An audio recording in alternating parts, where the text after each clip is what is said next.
Di Amsterdam, sekelompok pedagang sedang menandatangani dokumen yang akan mengubah nasib separuh dunia. Dokumen itu melahirkan sebuah perusahaan yang bernama VOC.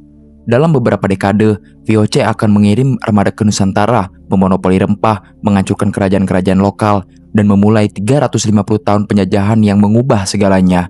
Tapi bagaimana kalau dokumen itu tidak pernah ditandatangani? Bagaimana kalau kapal-kapal VOC tidak pernah berlayar ke timur? Bagaimana kalau Jepang tidak pernah mendarat di Jawa? Dan bagaimana kalau selama 350 tahun itu bangsa Nusantara berkembang sendirian? Seperti apa Indonesia hari ini? Lebih penting lagi, apakah Indonesia akan menjadi negara superpower atau justru hancur lebih cepat tanpa penjajahan? Ini bukan hayalan, ini simulasi sejarah dan hasilnya akan mengubah cara lo melihat negara ini selamanya. Sebelum kita masuk ke simulasi, lo perlu tahu satu hal yang buku sejarah di sekolah tidak pernah ceritakan dengan benar. Nusantara sebelum kedatangan Eropa itu bukan kumpulan desa-desa primitif yang butuh dicerahkan. Jauh dari itu. Di abad ke-14, Kerajaan Majapahit menguasai wilayah yang membentang dari Sumatera sampai Papua. Armada lautnya menjadi salah satu yang terbesar di dunia. Mereka tidak hanya berdagang dengan Cina dan India, mereka mendominasi jalur perdagangan Asia Tenggara. Sebelum Majapahit, ada Sriwijaya, kerajaan maritim yang selama 600 tahun mengendalikan Selat Malaka, titik paling strategis dalam perdagangan global. Bayangkan, 6 abad, itu lebih lama dari umur Amerika Serikat sampai hari ini. Dan ini yang jarang dibahas. Teknologi maritim Nusantara di era itu sangat maju. Kapal-kapal Jong Jawa bisa mengangkut ratusan ton kargo, lebih besar dari kapal-kapal Eropa pada periode yang sama. Navigator Nusantara sudah berlayar sampai Madagaskar, menyeberangi Samudra India ratusan tahun sebelum Vasco da Gama menemukan rute ke Asia. Jadi, ketika Portugis, kemudian Belanda datang ke Nusantara, mereka tidak menemukan tanah kosong. Mereka menemukan peradaban yang dalam banyak hal lebih maju dari mereka sendiri. Pertanyaannya, kalau peradaban itu dibiarkan berkembang tanpa interupsi selama 350 tahun, akan jadi apakah ini? Nanti di pertengahan, gua akan tunjukin satu skenario gelap yang mungkin gak pernah lo bayangkan. Skenario di mana tanpa penjajahan, Indonesia justru mengalami sesuatu yang lebih buruk, tapi kita belum sampai situ. Sekarang kita masuk ke bagian yang paling seru. Gua akan jalankan 3 skenario simulasi berdasarkan data historis yang ada. Masing-masing skenario punya asumsi berbeda dan hasilnya sangat berbeda juga.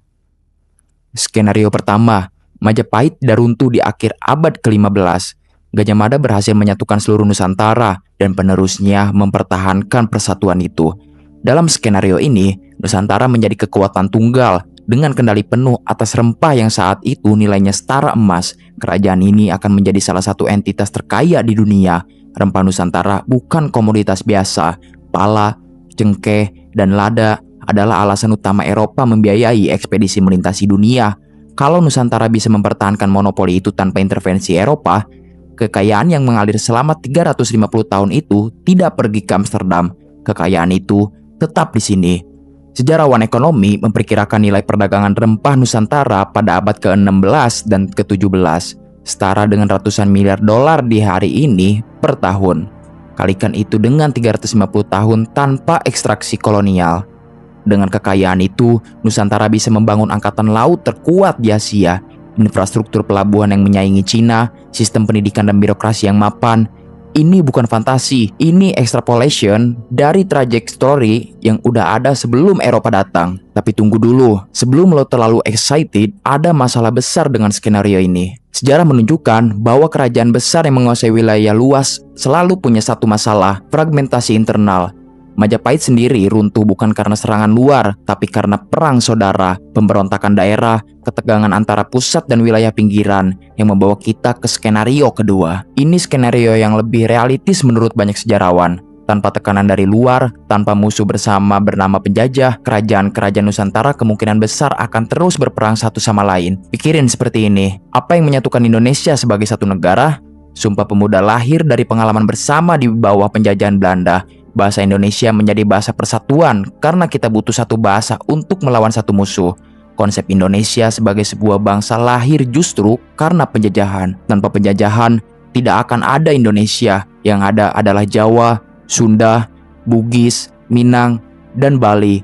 Masing-masing berdiri sendiri, masing-masing punya agenda sendiri, dan sangat mungkin saling berperang. Seperti Eropa, puluhan negara kecil yang selama ratusan tahun terus berperang. Bayangkan, Jawa menyerang Sunda, Bugis menyerang Ternate, Bali melawan Lombok, perang demi perang terjadi. Dan di skenario ini, ketika kekuatan global seperti Cina, Jepang, atau bahkan Eropa akhirnya datang, dan mereka pasti akan datang. Mereka tidak akan menemukan satu kekuatan besar yang sulit ditaklukkan. Mereka akan menemukan puluhan kerajaan kecil yang sudah kelelahan berperang satu sama lain. Mudah dimakan satu persatu. Ini fakta yang jarang dibicarakan. Kalau Belanda tidak datang, bukan berarti tidak ada yang datang. Abad ke-16 sampai ke-19 adalah era ekspansi global. Semua kekuatan besar sedang berebutan wilayah. Cina di bawah dinasti Ming sudah mengirim armada Zheng He ke Nusantara hampir 1 abad sebelum Belanda. Kalau Ming tidak memutuskan untuk mengisolasi diri, sangat mungkin Cina yang akan mengkolonisasi Asia Tenggara.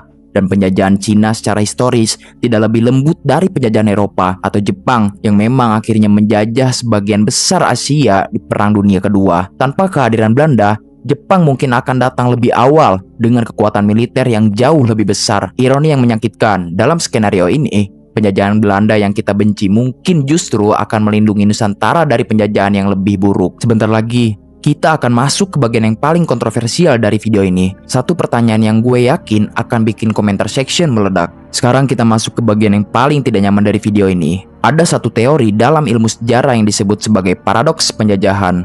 Teori ini mengatakan bahwa dalam beberapa kasus, penjajahan secara tidak sengaja menciptakan kondisi yang dibutuhkan untuk lahirnya negara modern. Dan Indonesia mungkin adalah contoh paling kuat dari paradoks ini. Coba pikirin, infrastruktur kereta api di Jawa yang sampai hari ini masih jadi tulang punggung transportasi dibangun oleh Belanda. Sistem hukum modern Indonesia berbasis hukum Belanda. Bahasa Indonesia sendiri berkembang sebagai lingua franca karena kebutuhan komunikasi antar etnis di bawah administrasi kolonial tunggal. Dan yang paling kontroversial, konsep Indonesia sebagai satu bangsa tidak akan pernah ada tanpa pengalaman bersama di bawah satu penjajah. Soekarno sendiri bisa menyatukan ratusan suku dan bahasa bukan karena mereka ingin bersatu dari awal, tapi karena mereka punya satu musuh bersama, satu pengalaman pahit yang sama, satu kemarahan yang sama. Tanpa penjajahan, tidak ada musuh bersama. Tanpa musuh bersama, tidak ada persatuan. Dan tanpa persatuan, tidak ada Indonesia. Dan ini bukan berarti penjajahan itu baik. Jauh dari itu. 350 tahun penjajahan berarti jutaan nyawa hilang. Sumber daya alam dirampas, budaya dihancurkan, generasi demi generasi hidup dalam kemiskinan dan penindasan. Tapi sejarah tidak pernah hitam putih, dan simulasi ini menunjukkan sesuatu yang jarang kita akui, bahwa apa yang kita miliki hari ini, negara bernama Indonesia, persatuan dari Sabang sampai Merauke, identitas sebagai satu bangsa sebagian lahir dari penderitaan itu sendiri. Apa yang kita dapat lahir dari apa yang kita kehilangan. Tapi masih ada satu pertanyaan lagi, pertanyaan yang menurut gua paling penting dari seluruh video ini. Jadi, kita sudah lihat 3 skenario. Nusantara bersatu dan menjadi superpower, Nusantara terpecah dan saling berperang, atau Nusantara dijajah oleh kekuatan lain yang mungkin lebih kejam. Masing-masing skenario punya kemungkinannya sendiri, dan tidak ada yang bisa bilang dengan pasti mana yang akan terjadi. Tapi ada satu pertanyaan yang menurut gua lebih menarik dari semua simulasi ini. Dan ini pertanyaan yang gua mau lo jawab jujur. Bukan sebagai warga negara yang seharusnya patriotik, tapi sebagai manusia yang berpikir. Pertanyaannya, apakah lo bersedia menukar Indonesia yang ada sekarang dengan segala kekurangannya, dengan segala masalahnya, dengan kemacetan dan korupsi dan semua hal yang bikin lo frustasi untuk kemungkinan menjadi bagian dari kerajaan Nusantara kuno yang mungkin lebih kaya, mungkin lebih megah, atau juga mungkin tidak pernah mengenal konsep Indonesia? Lo pilih yang mana? Karena ini bukan cuma pertanyaan tentang masa lalu, ini pertanyaan tentang identitas, tentang siapa kita, dan tentang apa artinya menjadi Indonesia. Kalau lo pilih Nusantara kuno, lo memilih kekayaan, kemegahan, dan kebanggaan peradaban yang mungkin menyaingi Cina dan Eropa. Tapi lo juga memilih dunia di mana lo bukan orang Indonesia, lo orang Jawa, atau orang Sunda, atau orang Bugis. Dan belum tentu orang-orang itu berdamai satu sama lain.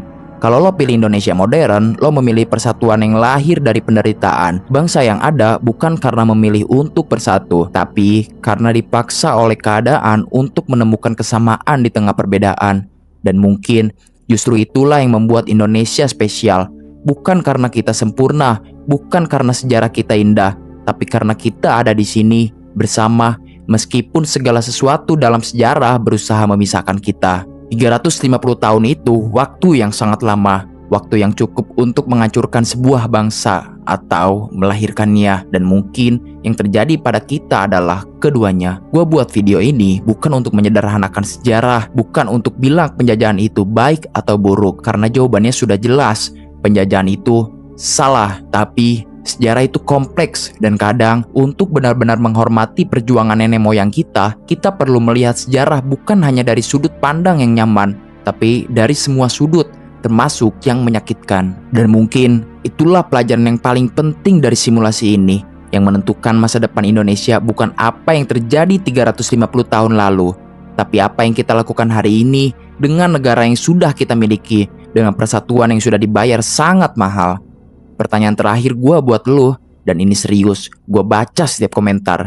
Dari 3 skenario tadi, superpower, terpecah, atau dijajah kekuatan lain, mana yang menurut lo paling mungkin terjadi? Tulis di kolom komentar. Gue mau lihat debat yang berkualitas, kasih argumen, kasih alasan, bukan cuma opini, tapi argumen. Dan kalau video ini bikin lo mikir, bahkan kalau lo nggak setuju sama semua yang gue bilang tadi, jangan lupa subscribe dan nyalakan lonceng notifikasinya, karena ini baru awal. Masih banyak sejarah tersembunyi Nusantara yang belum pernah dibahas siapapun, dan gua akan bongkar semuanya satu persatu.